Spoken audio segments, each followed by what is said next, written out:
I've seen them right here like this before. Get nasty right here. Oh my goodness.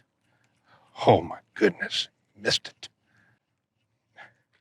That one didn't. Get my raptors down. I can't tell how big he is. I never saw him.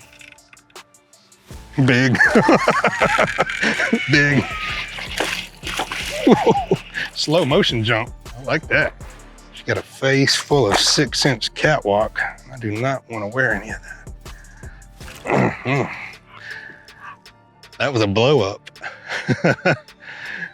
That's awesome. Utilizing my new LakeMaster Premium map chip, finding these little shell bars, eating big old shad up on them. That's awesome right there. Good walking bait. That's a 6-inch catwalk. Catching Lake Fork pigs.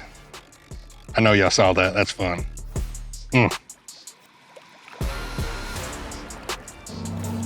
We're out here on Lake Fork.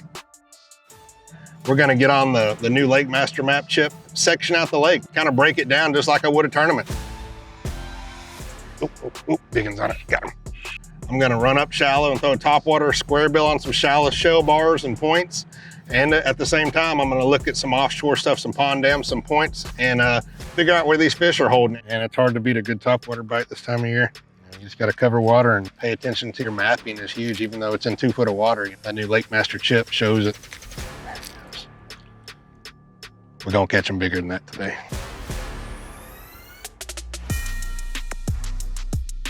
You know, if you're new coming to Fork or somewhere like this is when it's low, the easiest thing to do would be to go to visual cover, because that's what they're gonna do. When it gets low like this, they're gonna go to the first stump instead of a dock, or the first lay down instead of some pads. You know, they're gonna go to that next piece of structure out there, or cover, you know, depending on what it is.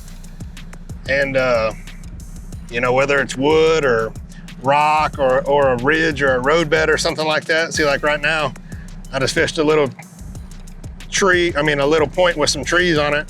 And now you can see here on my LakeMaster, I'm gonna idle up here. And I hadn't been out here in months, so we're just going through the motions and figuring the bite out. You know, we're gonna go to this. It's a roadbed. It shows you right here on your new LakeMaster chip. Roadbed comes out, real shallow point right here. So I'm just gonna pull up, you know, put my raptors down, throw a topwater all over the top of this point, and then look at the next piece of cover like I was talking about. If there's a stump or a wood, looks like there's 2 brush piles out there or something like that. So it's this process of elimination when a lake like this is low, but it actually can make it a lot more simple. I'm kind of a sneaky guy. I think the fish get pressured, and I think you can catch those bigger fish being quiet, being silent, being stealthy, you know. So whenever I can put my raptors down, I'm gonna do it. Just like this is a shallow roadbed, you can see it coming out right here. From here, I can fish all, you know, the inside of this roadbed, all the way to the outside, and I can sit here for as long as I want, you know, whether I'm dragging a Carolina rig on it or throwing a topwater on it like I am, you know. We got a little breeze today, you know. I'm gonna throw a popping style bait or a walking style bait, unless you're throwing a buzz bait or something like that. But, you know, I like a walking bait on Fork more so than a popper. That bigger walking bait gets a little bit better bite and bigger.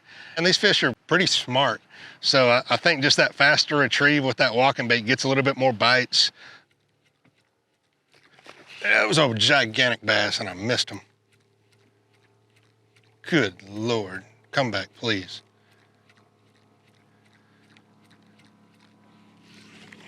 There he is. That's not the same one. That other one could have ate this one. Gonna get him in real quick. So you see my trolling motor's up. I've got my Minn Kota Raptors down. And I've got just a little shell bar up here, a little point with some timber on it. Throwing a walking topwater across it. It's a 6-inch catwalk. And man, the cast or two before this, I had a 7, 8, 9 pounder. I don't know how big it was, all over my topwater. That guy can get eaten up there where he's at. So this looks like clutter on my Mega Live, but that's actually all shad. You see them flicking right there. I know the camera might not show it, but there's just hundreds of thousands of shad right in here, everywhere. Whether you're in a foot of water, that's them right there. It's almost blacking me out. it's just that time of year, man. There's shad in a foot of water up there where I'm throwing, and there's some just random fish schooling out in the middle of the lake. The shad get up off the bottom, the oxygen content gets weird when this lake starts turning over, and that's when I like to pick up a topwater and cover water up shallow, you know. Whether you're on the biggest schools or not, probably not, but it's the catchable fish, you know. It's those fish that are up there on those shale beds or those road beds or those little hard clay spots where they're ambushing these shad that are coming across. You know, everything just out in the open that's schooling, they don't sit still because these shad are just constantly moving. So out here on the right where the drop is on this point, it's just a ton of shad. It looks like fish, but they are fish. It's a bunch of gizzard shad, threadfin shad, just tons of groups like this. A lot of times out deep on Lake Fork and other lakes around this area, your fish will start setting up later in the day, or they should. You know, those bait fish are using it for the same reason the bass are using it. You know, it's just the right little setup that they want right now, right on the side of a point, you know, right before a big saddle connects to a big pond dam. And so don't always just fish bait, but if there's no fish with it, come back and check it and see. You know, a lot of times when there's that much bait, there aren't any bass, and you'll come back and that bait will be gone, and there'll be a few bass, and there'll be more bass and more bass and more bass. Whatever it is right here to our right. Can't see it, can y'all? There he is. Oh, it's two. I got two of them. Nope. Yep, I got two of them. Look at that. Look at all of them behind it. Oh my God, look at all that. One came off. I only got one now.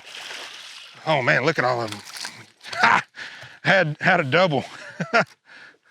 Did y'all see that? I had a double on, and there was two more trying to get it out of their mouth. Almost had a quad. Has anybody ever caught a quad? That was cool. Ate a shad or a brim or something. Catwalk doing work. That was super cool. I had two of them on there, and they came off. The other one came off. He was sitting there fighting against this one forever.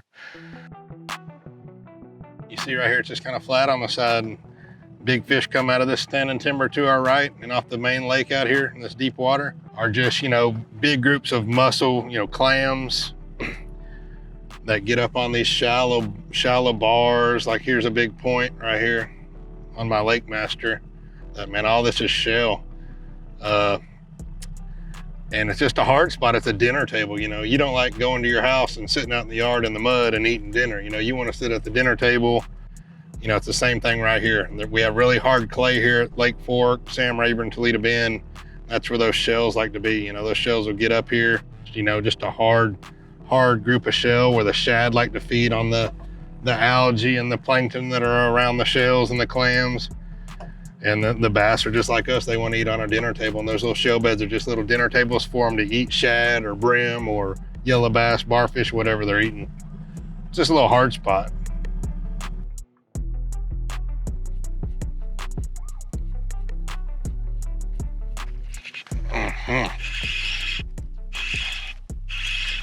Good.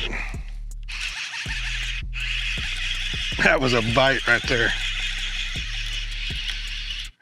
Can't tell where he's wanting to go.